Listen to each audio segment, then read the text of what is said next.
খাদ্যপণ্য থেকে শুরু করে গ্যাস, বিদ্যুৎ ও মূল্যস্ফীতির দায়ে দেশের মানুষ অসহায় হয়ে পড়েছে বলে মন্তব্য করেছেন বিএনপির সিনিয়র যুগ্ম মহাসচিব রুহুল কবির রিজভী।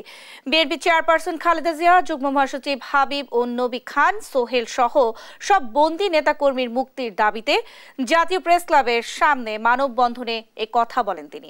দাবি করেন, আওয়ামী লীগ লুটপাট করেছে বলে জনগণের সমর্থন শূন্যে নেমেছে।